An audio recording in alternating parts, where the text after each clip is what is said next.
Welcome back to my dark corner of this sick world. Personally, I'd say he's sinister. Very much so. Regular viewers will know I do have a soft spot for 1960s Italian Gothic. And Slaughter of the Vampires is no exception, despite being directed by Roberto Mauri, who I can't forgive for King of Kong Island. I'll admit my first impression was discouraging. We open with a pair of terrified vampires being hunted.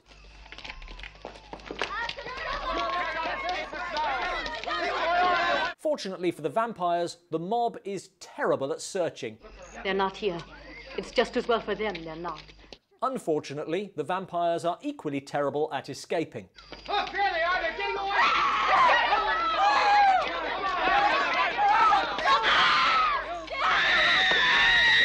The vampire gets away and hides in the basement of a grand house, but is woken by music.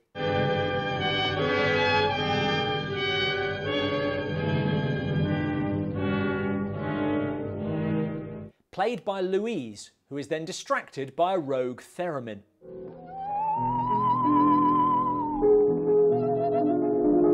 Can anyone else hear that?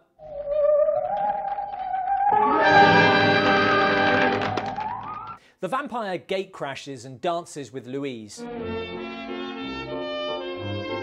while her husband Wolfgang looks on. Aren't you jealous, Wolfgang? Of course not.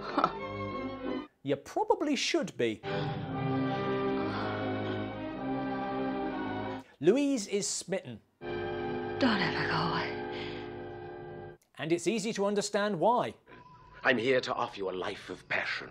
While Wolfgang is here to read to her from the longest book in the world. He was wearing a long dark cloak with a hood which covered his head. Although I think he's skimming. Look how much further he's got by the next shot. Suddenly the lightning revealed his features, and he found himself staring into the face of his bitterest foe. The vampire is passionate about Louise. You too belong to the dark, for in you the light of the stars is transformed into a being of flesh and blood. While Wolfgang doesn't even notice anything's going on. Louise, what are you doing here? In your nightie with a bunch of flowers in the middle of the night. I just wanted a breath of air. Oh, well that's all right then. I confess that for one moment there I was worried. And it's not just Louise. The maid is seduced too. I can feel the blood throbbing in your veins. I can't tell if Italian vampires are more passionate or if this is just one of those films where everyone says exactly what they're thinking. My thoughts tried in vain to stay interested in the things which made me love life. The joy of living a new day. Maybe both. I think I'm talking too much. Louise's meetings with the vampire take their toll, and she dies while Wolfgang is out fetching Professor Nietzsche, who has a theory before he even sees her. The vampires. The vampires. But by the time they arrive...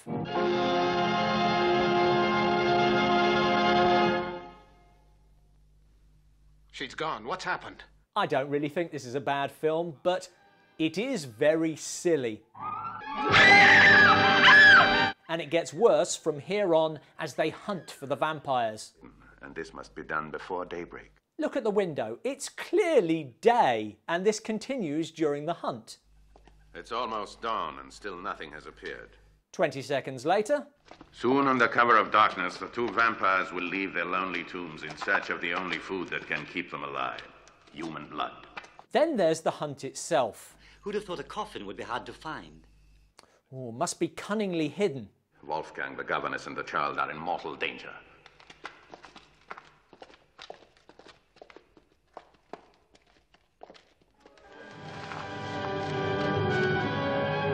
It is very hard to find a coffin if you don't look behind anything.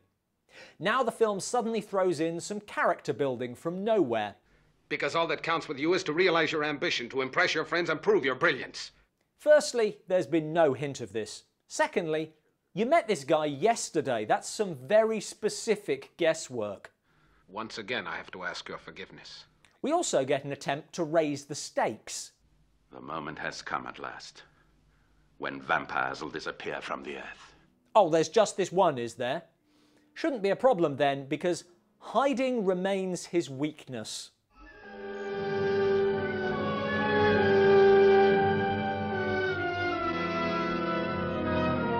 It's not a subtle film. I'll just sit here on this chair. And not kill anyone. And when she makes her move, it highlights what a weak hero Wolfgang is. No. No.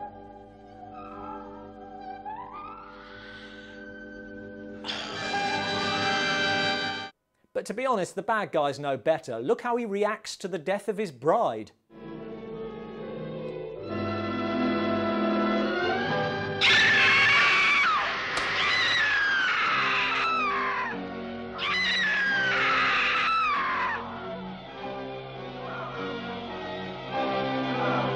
Oh well, nothing I can do now.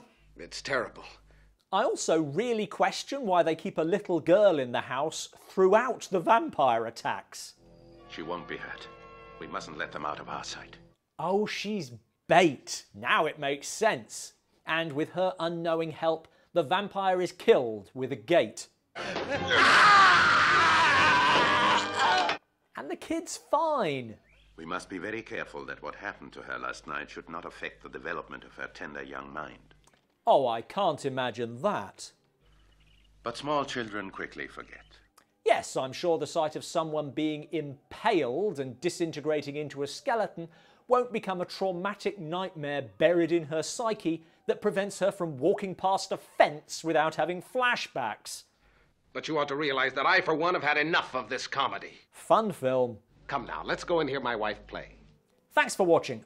For more vampire film reviews, click here. These are bad films, but I still love them. What bad movie subgenres do you have a soft spot for? Let us know in the comments below. Go now, don't waste any more time.